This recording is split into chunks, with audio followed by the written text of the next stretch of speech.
you are not helping your clients to make money, you have a shitty product. People think that because, ClickUp got, 45x revenue, that we're going to get the same thing. And it just doesn't work like that. They don't know what the buyers are going to look for, or I should say sophisticated buyer. For marketing agencies specifically, a lot of them think that their valuation is going to come from a multiple of revenue. It is not. Like, revenue is important, but you're going to get a multiple of EBITDA, like of profit. And so a lot of marketing agencies neglect that. Most marketing agency owners didn't go to Harvard Business School, kind of fell into it, maybe had a passion for the technology side of it or the design or the ad side of it, and that ended up turning into a business. Hello and welcome to the Amazing Marketing Show, where we get to the next level of analysis. If you've heard our shows before, you know that we just don't talk about surface level stuff. We have our guests and we talk as far deep as we can intellectually get to sometimes in the short time that we have. And oftentimes we just wish there was more time. But anyway, I digress. My name is Dmitry Smirnov. I'm here with my co-host, Chris Gray. Chris, what's going on? Dmitry, what up? I'm living the dream and excited for our guest today, Chris Martinez. Now, Chris, how do you describe who you are? I love this deep question just right off the bat. Let's dive into it. I'll say professionally, obviously I'm an entrepreneur. I'm the CEO and founder of Bloom. If you want the elevator pitch, we do management consulting and mergers and acquisitions for marketing agencies, basically helping them to first professionalize the business, get it ready for sale, and then helping them sell, ideally for 8 figures or more. But personally, which I think is a little bit more interesting, I'm a husband, I'm a dog owner, I'm a bad jiu-jitsu fighter. I'm a soccer player. I've been playing soccer for 40 years. That's always been my main sport. I like to consider myself a philanthropist, which right now I think is very needed in the world. And I'm a sociologist by education. So I would say if we were to bullet point it out, that's who I am. When it on the M&A side of things, what do most businesses get wrong when it comes to preparing their company for an exit? Yeah, this is pretty simple. Their financials just suck. They don't know what the buyers are going to look for, or I should say sophisticated buyer. For marketing agencies specifically, a lot of them think that their valuation is going to come from a multiple of revenue. It is not. Like, revenue is important, but you're going to get a multiple of EBITDA, like of profit. And so a lot of marketing agencies neglect that. Part of the reason is because most marketing agency owners didn't go to Harvard Business School, kind of fell into it, maybe had a passion for the technology side of it or the design or the ad side of it, and then that ended up turning into a business. But you don't know what you don't know, and so if you don't know the importance of your financials, then that's something that can get neglected. And then if you go to sell it, you might think that the company is worth one thing, and then unfortunately, when you have a conversation with a sophisticated buyer, they're going to be like, "No, your company's not worth even remotely close to that." So that's actually a very easy question, is that you need to have solid financials for at least the last 3 years. You need to have solid EBITDA. And by solid, I mean, 30% plus. The financials need to be pretty accurate. They are going to look at all the clients that you have, how much revenue per client, what's your churn rate. They're going to look at your sales pipeline, what's your process for all those things. So I could go on and on, but yeah, the financials is the easy. Well, it's pretty funny what sellers, the expectations versus reality, and must be a pretty difficult thing, a pill to swallow when they actually go to sell something and they expect the world and a revenue multiple. And by the way, my financials are written on the back of a dirty napkin that from 30 years ago or something. It's like, why do they have such big, grandiose expectations? Yeah, I think like when you hear about companies that are selling for big multiples on revenue, it's oftentimes technology companies. And because we're technology light, like I wouldn't necessarily call digital marketing agencies technology companies, but we're kind of in the same ballpark. It's like kickball and soccer. um, so people think that because ClickUp got 45x revenue, that we're going to get the same thing, and it just doesn't work like that. And so there's just this misconception of the value of our company, and I think that's pretty much where it stems from. I'm going to take a hard left on this one. You're talking about misconceptions. Mm-hmm. I just learned something about you in the pre-show with jiu-jitsu, and so you may get this with jiu-jitsu.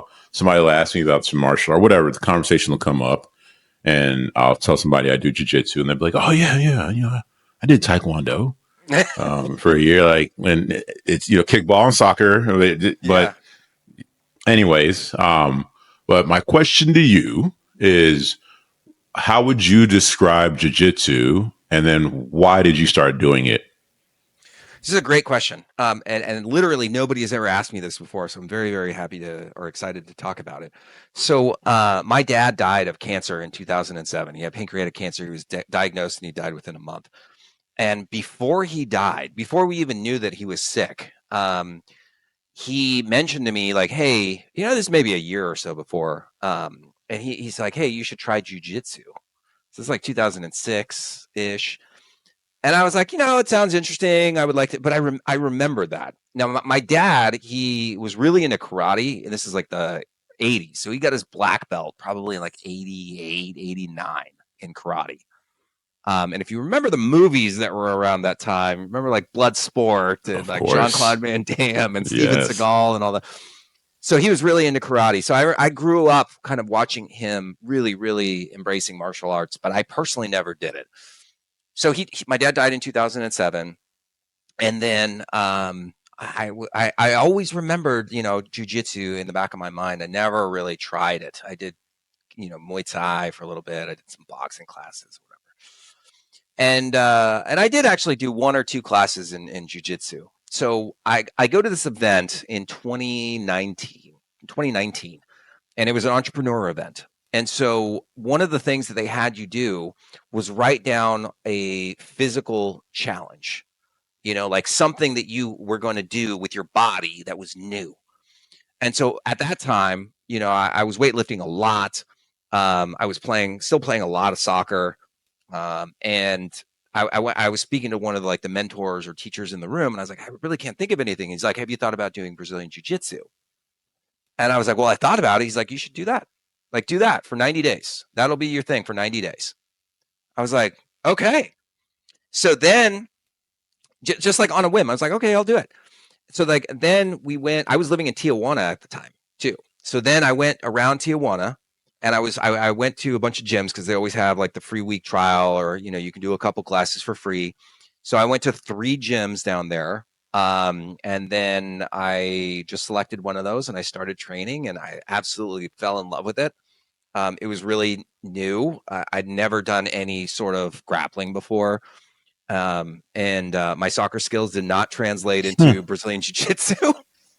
I mean, when you see Chris Gray coming, you run away really fast. I guess learn that from soccer a little bit. Yeah, exactly. I can run fast. I can probably kick you in the face. But yeah. But seriously, like I tried it and I was like, this is so new. Like everything was different. And I really, really liked it. And I started to see, I mean, this is very cliche for anybody who's doing jiu-jitsu or is a beginner at jiu-jitsu, is you kind of see that there's elements of jujitsu that you can apply to life and to business. So they say that everything becomes jujitsu, right? And so I love that, especially being an entrepreneur. So one of the biggest things is getting comfortable being uncomfortable. So when you do jujitsu, even somebody just grabbing onto your lapel, and you can't break that. Most people have never been in a fight, and they've never had anybody grab their shirt and you not be able to break their grip. And so you have to learn how to do that, like to break their grip, but you also have to get very comfortable in those positions. Or if somebody's if you're on bottom and somebody's mounted you which means that, their knees are basically in your armpits and they can smother you with their chest. Like that's an incredibly uncomfortable position. And so you have to be able to maintain your composure and figure out how the hell to get out of there, which there's ways to get out of there. The worst positions that you can be in, there's a way to get out of it. And so, those are some of the things that I just absolutely loved about jiu-jitsu. And then I've been doing it ever since. And I've picked up some injuries along the way, torn tendons and ligaments and stuff like that. But I can't, I'm hurt right now. So I can't wait to get back on the mats. Should be a couple more weeks. But I love it. I love all that. Matter of fact, you answered a question that I was going to ask about how I was going to ask you, how have you taken some jiu-jitsu lessons and applied them to life? And you already answered that. And then one thing, I'll add a comment here where, you shared the story about your dad and him planting that seed. And there's some, trauma there. And for me, there's a cousin to your story is I got into jiu-jitsu because, in 2015, my son was stillborn, perfect pregnancy, get to the hospital, no heartbeats. My wife has to give birth to her stillborn son. Messed me up. And so I was like, okay, I needed something. And I just looked up, saw there was a jiu-jitsu gym next to me. I kind of knew what it was with MMA. I knew it was an effective martial art if they're using it in MMA. So I went and I did it. And to your point, the reason why it was good for me at the time was that I didn't have time to grieve because there was somebody mounted on me who I'm 240, this person's 150, and they feel like they're 500 pounds. And I want to die right now. And so when you're about to die, you can't grieve, just other stuff happening. And so it helped me temporarily, escape grief or whatever. But then the whole thing of, you're so right with the whole getting comfortable with being uncomfortable. And I'll share one more thing. I could talk all day about this, but I could share one more thing. I've been doing it I'm on my 10th year. And even to just 2 weeks ago, I learned something about facing a fear. Chris and Dimitri, I fought probably the most scariest, most skilled fighter I have ever fought. I mean, if you imagine a big tree stump with legs and arms that are also tree stumps, like you can't move it. And yeah. This guy had he's probably close to 50 or over 50. He had one eye. He had recently lost an eye because he got poked in the eye, and he doesn't even care. It's just, he has no eye. He's like, yeah, you're going to look, and cauliflower. He looks mean. And then Chris, you can this, when you lock up with somebody, you kind of, when they grab, you kind of know. And as soon as we locked up, Chris, I knew I was dead. I could just, as soon as he put his hand behind my neck, I was like, this is not normal. It's not going to end well for me. This is not going to go. And it didn't. And it was like being put in a dryer and just that's what it was. So miserable. Yeah. Messed my thumb up. The round was over. And I was like, I don't ever want to do this again. This is something different. He was an Olympic guy, Olympic wrestler. Mm-hmm. He was truly next level. And so what I do, Chris, I took a break. Then I fought somebody else the next round. I saw him again. I didn't want any parts of him. And what did I do? Right back into the dryer. Right, go face the fear. And same thing happened. So, anyways, to your point of the lessons that are applicable in life becomes jiu-jitsu. So, anyways, thank you for sharing that, man. Yeah. I highly recommend anybody to do jiu-jitsu. My wife also trains Brazilian Jiu-Jitsu. She loves it. She hated it at first. She was never an athlete. She grew up in Mexico, and so her family was really poor, and they couldn't afford, like a lot of families in Mexico, they can't afford to put their kids into sports like we do in the US. It's a huge benefit that we have. We have, a little bit of disposable income, and we also have, things like AYSO, which is basically free. So you can go and play soccer when you're a kid and learn about teamwork. So anyways, she did it. She started jiu-jitsu with me, and I would drag her there. And she didn't like to go, but after years and years of just going and continuing and whatever, she loves it. She absolutely loves it, and she kicks the shit out of people. Like, she's so much better than me. So it's for men and women.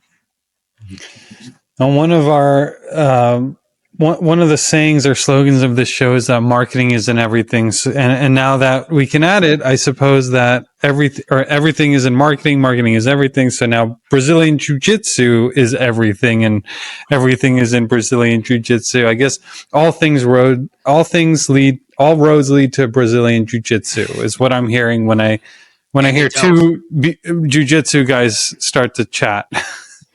Yeah, I think that I'll just make it even deeper that like all things are jujitsu and yet Brazilian jiu-jitsu is nothing. Oh my god! Mic drop on that shit. have you well, tell us a little bit about your background. Like, I think it takes a certain experience, whether it was watching shows or getting into trouble as a kid, that would attract certain people to martial arts. At least that's what I've seen. So tell us a little bit about your background, Yeah. growing up. I know we talked a little bit about this before the show, and Dimitri and I, when we were at an event, we were able to have dinner, and somehow the conversation turned into everybody kind of sharing stories and stuff. So, summarize, I don't want anybody to take pity on me at all, because I'm very thankful for all the things that have happened in the end. I had a pretty rough upbringing, a lot of abuse when I was growing up. Um, and then also, it was just a challenging time, I think, like in the world, it's the early 90s. And the things that were troubling me at home because I was a kid and you just don't really know how to express yourself, and you're looking for acceptance, that turned into me kind of being one of these little hoodlum kids that was getting into trouble a lot. And what my therapist told me years and years later is that all of us little hoodlum kids banded together because we were all struggling.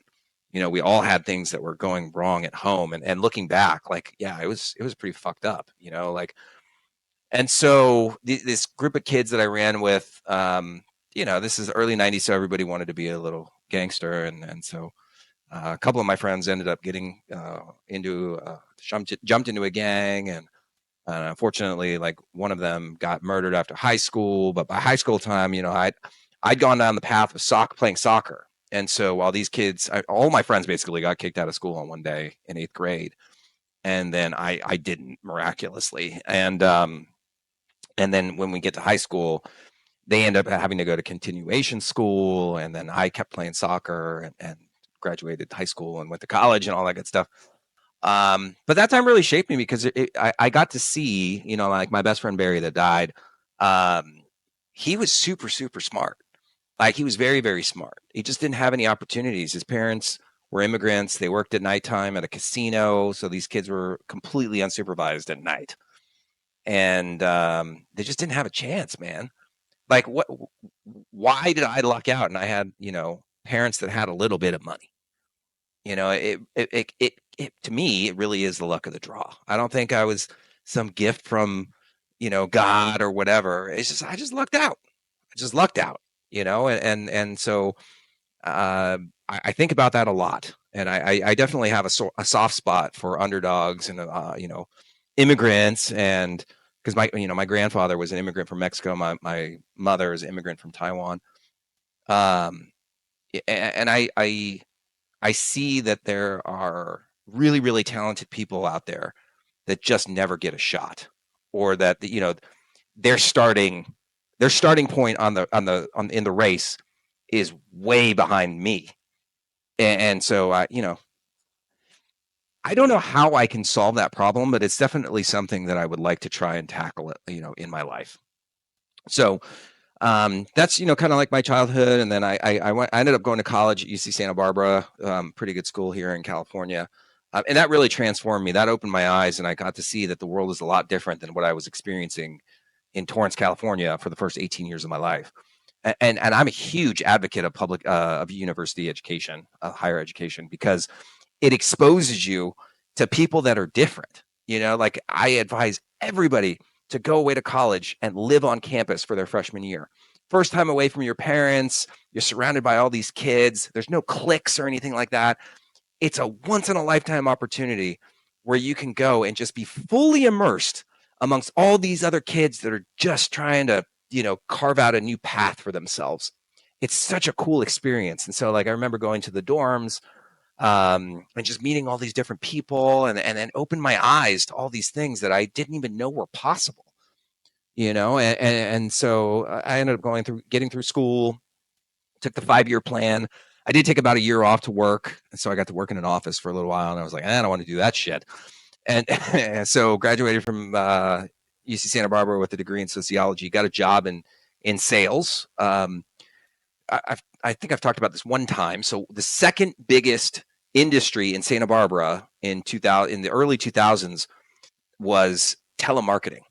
So there were all these telemarketing places in Santa Barbara. And so all the college students would go work there. And when you think about it, it's pretty good setup for these businesses. You got, decently educated population, very transient. They're not looking for a lot of money. They're just basically looking for beer money. And so I worked at this telemarketing place before I graduated, and I did very, very well. And so after when I was at basically like a week from graduation, I was speaking to one of the managers, and the manager was like, have you thought about what you're going to do after college? I was like, I don't know what I'm going to do. And he's like, you should do sales. And I was like, okay. So then after I graduated, I took about a month off and just kind of chilled at home. And then one of my classes at UC Santa Barbara, it was sports psychology, but there was a lot of practical information. And they said, one of the things you should try and do is work for a big company because they're going to have an amazing training. So I was like, okay, cool. So I remembered that. And I remembered what the guy at the cold calling or the telemarketing place said to me. So I went online and I looked at the Fortune 500 list of all the companies, Fortune 500. And I had no contacts out of school, nobody that was hooking me up with a job, nothing. So I went to number 1 on the Fortune 500 list, and I went down all of them, all Fortune 500. And I looked for sales jobs and I applied through all 500. And I ended up getting hired by like number 267. It was a company called Pitney Bowes. It sold postage machines, and got into sales at an amazing training program. I ended up becoming a sales manager within a couple of years. I was a terrible sales manager, a great sales rep, terrible sales manager, learned about sales management. And then, do you want me to keep going, by the way?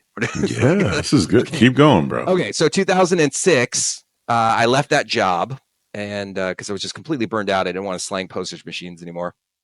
And so I got some like random contract sales positions, and then my dad got sick at the end of 2006, and then life stops. And it was only a month from him being diagnosed to when he died. And then at the end, or like a few months after he died, I decided I was going to start a soccer magazine, which was my very first business.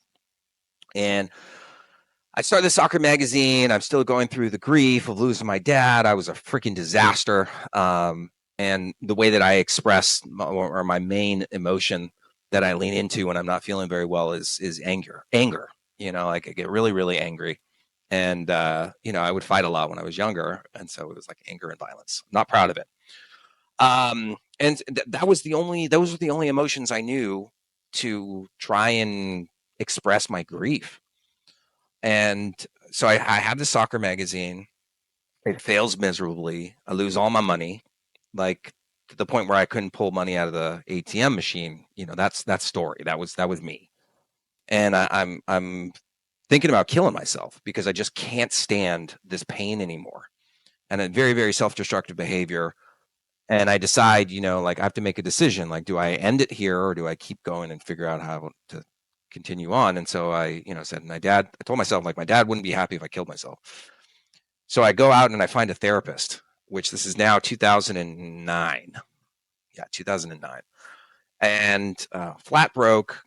I got a job actually because I was out of money and I had to get a job because I had debt from the business and I had to be able to pay my bills. So luckily I was able to lean on my sales experience. I got a job. So now I'm able to start paying off some debt. But the emotional pain was still very much there. And so I reached out to the insurance network and I go through this giant book that they gave me of therapists. And I'm just like calling therapists. And I remember calling all these therapists one by one, and nobody was answering the phone. And in my mind, I was thinking that there was somebody that I knew that would be in that office and they would hear me leave a message on the answering machine. And then they would reach out to me and be like, Chris is fucking crazy, which is totally irrational. And so nobody answered the phone. So I ended up leaving messages just saying, hey, this is Chris Martinez. I need some help. Or my name is Chris. I would love some help. Can you please call me back? And this woman called me back. Her name was Susan. And I ended up going in there and having a session with her. And I didn't really like it, but I just kept going back. And the reason I didn't like it is because Susan was a ball buster, man. She was like, I'm a pretty strong personality. And she was a very strong personality, and she didn't put up with any shit. And so that was exactly what I needed. And long story short, she taught me how to deal with these emotions. And my generation, I don't think that we're given a lot of tools on how to manage emotions. And this is why I'm such a huge advocate, especially for men, of therapy, because we're just not socialized to talk about stuff. And what happens is you try and bottle it all down, and it just comes bubbling back up to the surface. It ain't going anywhere.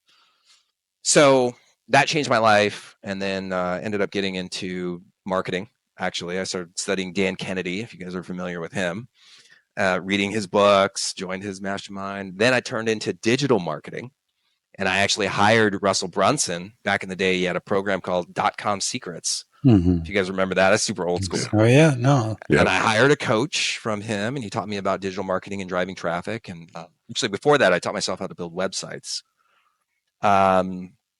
And then eventually I turned into an agency in 2012. And then kind of the rest is history after that. And there's more to the story, but I could take the whole time just talking about this shit. So I'll let you guys jump in and ask me some stuff. One of the best conversations I've been a part of was that dinner in Mexico, where you got to share even more of that story, which was, it was like, you had us at the edge of the seat, and there was emotion and there was grief, and but there were wins too. And that's really, well, actually, you mentioned at the beginning of this episode, and I appreciate your answer a lot, because you actually covered a lot of the basis, and you mentioned you're a dad too. So I'm wondering, based on all this life experience, and side note, Chris Gray and I are always talking about front row dads, and we're into trying to be great dads too. But I'm wondering, in your mind and in your fatherhood, what are you trying to instill in your kids? I don't have kids. He's married. I'm married. Oh, I thought you said a dad. Oh, no. I'm a dog dad. I'm a dog dad. We'll cut that out. No, it's fine. We can talk. I was like, did I miss it? No, yeah. This is a conscious decision. And so I never wanted to have children, and I do attribute a lot of that to my upbringing, and just a lot of the abuse that I experienced as a kid. But I just never, when I was a kid, I never pictured myself having a family. I never pictured myself having children. And that was a challenge, because for a long time, I didn't want to get married either. I was the fun single guy that all my married friends would listen to all my crazy freaking stories. and then in 2017, my dog died. And if you don't have a dog, maybe this doesn't mean anything to you, but like, I got my dog, my first golden retriever, Nola, the same year that my dad died. I got her in October of 2007. And she was the only constant that I had throughout my whole life, or during that time, for 10 years. People came and gone, relationships, ups and downs, obviously, with my emotions, jobs, all kinds of stuff. She's the only being on this earth that I had. And then she died in 2017 on her birthday. We had a tradition of going to the beach, and her stomach flipped, and she died on her birthday. So that was devastating for me, and I decided I was going to go on a trip. I rented my house on an Airbnb, subletted it out for 2 months. It was just kind of magical the way that happened. And I was like, I'm just going to go. I don't know where I'm going to go, but magically places started to open up for me to stay. I ended up booking a trip to Europe for 3 weeks, and so I just left. While I'm on that trip, I'm traveling to all these different cities just solo, and I'm thinking about how much better these experiences would be if I had somebody to share it with. And that's when I kind of made the conscious decision that, I don't want to be a single guy forever. I do want to find somebody that I can, marry. And luckily, like a few months later, I ended up meeting my wife, which is pretty cool, So, and the hard part about that is that I was also looking for somebody that didn't want to have children. And my wife doesn't want to have kids either. It's just something that we've never really wanted. So I have nothing against people that want to have kids. Hopefully people that have kids don't have anything against me. No, but I doubt that they have. anything against you. And it's interesting that you kind of go against the grain in many ways. And part of it, a lot of people recommend not going to college, and you're saying anyone who's thinking about it, you should go. That's, Yeah. and for the good reasons too. You actually, I think, maybe have me convinced Yeah. because I was in the other camp. Yeah, I mean, like, I don't think there's anything wrong with contrarian viewpoints. I think if you really look at somebody's perspectives or like, and also their life experiences, you can kind of see where where they come from. My big thing in general is facts, not feelings, and that's the title of my new book that I have out right now. I think you need to use facts and not feelings when you're evaluating what you want in your life. A lot of the times people just go with what others tell them to do or what they see or what they've been exposed to. Everybody's different, you know. Do what's best for you. And as long as you're not hurting kids and dogs, like I don't give a shit what you do. Live your life. Go do what you want. Chris, you we were talking in the pre-show, and you're a philanthropist, and in this show right now, you're talking about ways that you want to give back, even the story about mental health and so on and so forth. And so you like to help people. It's quite evident. And when it comes to agencies, one of the things you're great at is helping agencies scale. So what, like in your experience, what are some of the common reasons as to why somebody's agency or business, whatever you want, does not scale? Mm-hmm. It's kind of a deep. It's not an easy question. It's like when somebody says, "Hey, what's something that I can do where I can just choke out anybody?" It doesn't really work like that. Yeah. What I will say is that a common thread around the clients, or I shouldn't say clients, but like agencies that struggle, is the owner and the mindset of the owner. The agency ultimately is a reflection of you, and if it's stuck, instead of pointing the finger and blaming everybody else, you really have to point the finger back at yourself and ask yourself, what am I doing that is preventing me from growing this business? Maybe it's leadership. Maybe it's lack of knowledge on finances. Maybe it's not letting go of tasks. Maybe it's not letting go of people. You know, these are common things. You do have to be very honest with yourself and say, what the hell am I doing? Instead of asking, what do I need to do? You have to start asking yourself, who do I need to become? Who do I need to become that's going to enable me to build this business that I really want? And if you can answer that question, and a lot of times you have to ask people for help, but if you can answer that question, then you'll truly get at the root cause, the facts of what's going on in the business. Thing. It's like That's real good. looking in the mirror, looking at the man in the mirror. You're like, Yeah. what do I have It's to do? one of the hardest things to do for anybody. I got to do it myself all the time. I think the knee jerk reaction is to blame other people because it's so hard to say I fucked up. But I at least the most savvy people, the most successful entrepreneurs, and I'm not just talking about financially successful. I'm talking about life successful. They're very, very honest with themselves. They don't BS themselves. Facts, not feelings. Evaluation of what I'm doing and what is preventing me from getting what I want.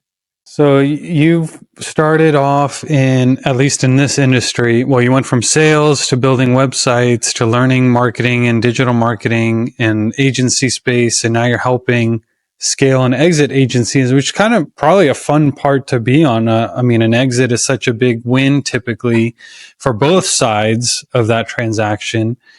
And so, I mean, what is, I guess my question is like, what do you get out of it Other than money? other than money? I mean, for whatever reason, you ended up in this part Yeah, of no, that transaction. So is it maybe? I mean, maybe it's just the more money comes out of that part, but maybe there's something else to it.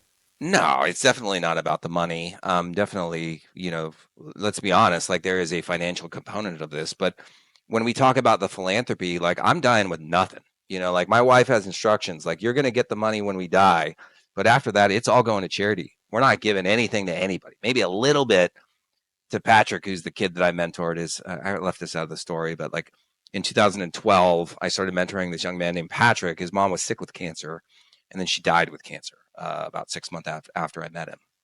And so I made a promise to her before she died that I would look after the kids. So maybe I'll leave a little bit of money for Patrick. But Patrick, if you listen to this, don't fucking count on it. So, but yeah, but other than that, it's going to charity. So like to me, that's one of my main motivations is like the more that I can generate financially is the more that I can contribute back to the world to try and leave this world a better place than I left it. But in terms of, like deeper, what it does for me helping marketing agency owners is like I see a lot of myself in the agency owners. I see a ton of potential in these men and women. Man, these are like good people, good, hardworking people. The overwhelming majority of my clients that I work with are first generation entrepreneurs. They didn't come from money. In my experience, if you came from money, this is just my experience, but if you came from money, you're typically a little bit lazier and more entitled. And I kind of don't like you. Go live your life, but whatever. I want to help these folks to build something. Like they want to build the business, and of course they want the big exit and they want the money, but they want something else too.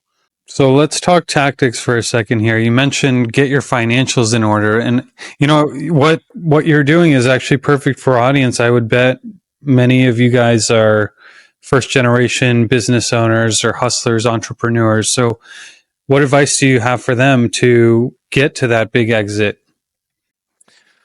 Okay, so I talked a lot about financials, but let's get back to the basics. If I'm speaking to a digital marketing agency owner, right, it's having a great product.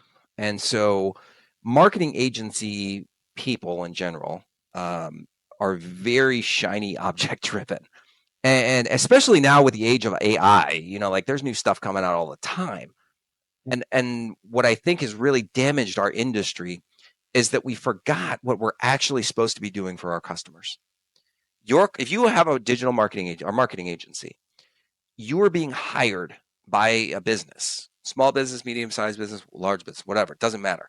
They're hiring you to help them make more money. Make no question about it.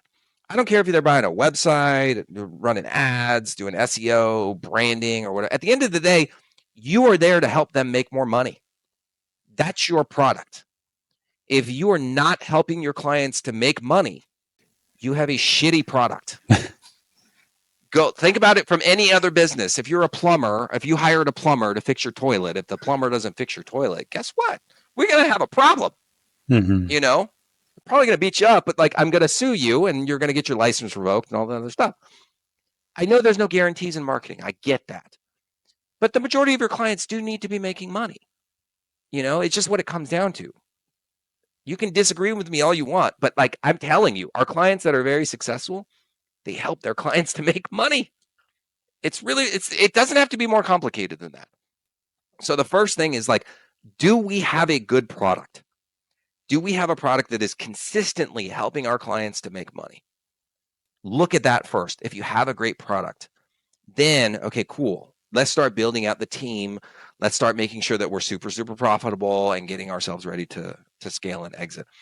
But I'm telling you, like, it's way easier to do all the other stuff, all the other financial tactics and team and leadership and all this stuff. It's way easier if we have a better product, if we have a great product.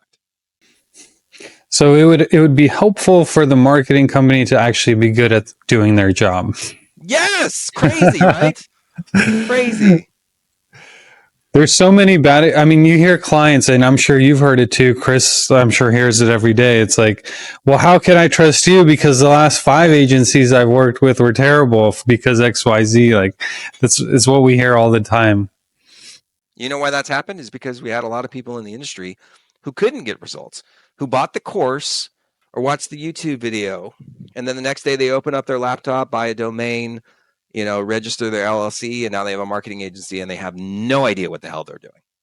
And they go out to the small business and they say, hey, I'm going to get you all these leads. It's only going to be $1,000 a month. And they overpromise and they can't deliver. And then now that business owner says, everybody who says the same thing as this person, you're all scammers.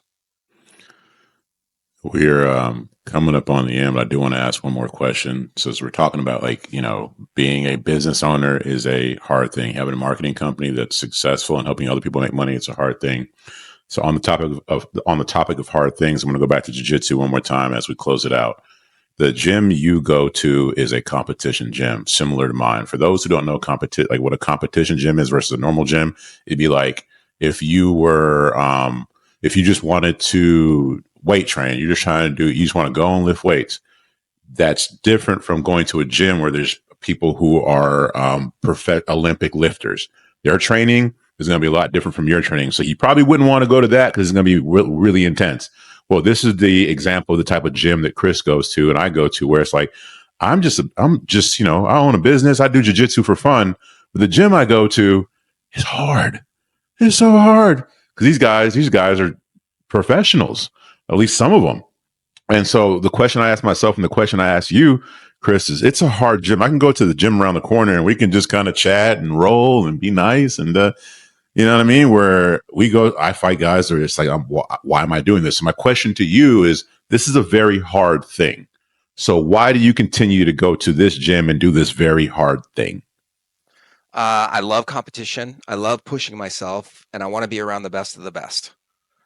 So like when we go and we roll every day, it's at least 8 5-minute rounds. And you're expected to be out there the majority of the time. So why not? Like that's just who I am. Like I want to know that I'm pushing myself as far as I can go. And I love being around people that are that, driven. We're not all trying to be, obviously, like I'm 45 years old. Like I'm not going to be a black belt world champion ever. I'm never going to get to the level that Andre Galvao, who owns the gym, I'll never be at that level. But I can be the best level that I can possibly be. And I won't know that unless I'm around other killers. Like that's the best part. You go around, you can see like, with jiu-jitsu, it's always 2 steps forward and it feels like 5 steps backwards sometimes. But if you keep going, you will see improvement. You'll hit a move or you'll get a takedown or a submission or something like that. And you're like, holy shit, that was amazing. And you don't celebrate it on the mat, but inside you're like, yeah, you got that arch rival and you're like, yeah, I smashed that motherfucker today. And then the next day that he smashes you. Yeah. But all you need is the one win, right? You can always take exactly. Chris, I think there's going to be a lot of people who are running agencies like, wow, Chris, I resonate with what you're saying and I need help with my own leadership. I need help with getting my operations and systems in place. Chris Martinez, you seem like the perfect person to do it with me or for me or whatever alongside me. How do they get in contact with you? Yeah. If you want to reach out to me directly, if there's anything that I talked about, whether it be on the mental health side or jiu-jitsu questions, or of course around business, I'll just give you my email, chris@bloompartners.io. And you can just email me directly and I'll get back to you with any questions that you have. I'm an open book. If I have a lot of emails, then I might take a couple days to get back to you, but I will get back. If you want to work with us or you want to see what it's like to work with us, then you can go to our website, bloompartners.io.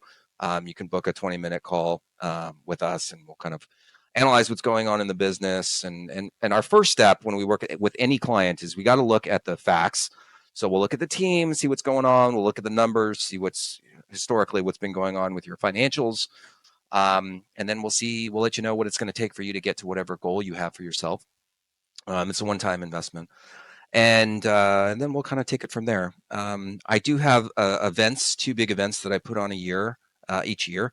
So one of them is actually coming up in 2 weeks. So I don't know when this is launching, but it's end of June. It's called Agency Freedom Live. It's all about how to scale and exit for $10 million. You will not see a Lamborghini anywhere near any of my events, just so you know. We are slow and steady wins the race, real business principles. Millionaire next door. Like we teach the real stuff. It's not any of the bullshit hype, get rich quick stuff. That's not who I am. If that's what you're looking for, there's plenty of other guys and gals out there that you can follow. But if you want legit solid business principles that'll help you to build a real business that you can sell one day for a lot of money, then you can come to that event. So you can go to agencyfreedomlive.com. We do it in June and December. So that's the other way. And we can get, hang out for 3 days, and I can help you that way too.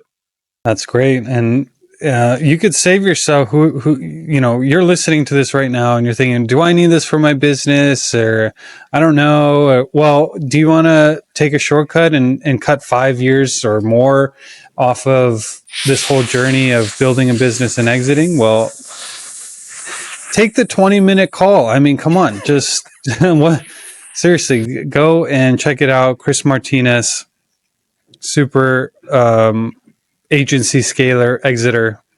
Thank you so much for joining us. Thank you guys so much for having me on. Hopefully one day I can come on again and we can.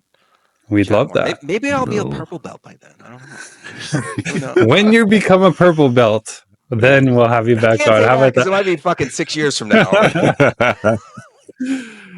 Just kidding.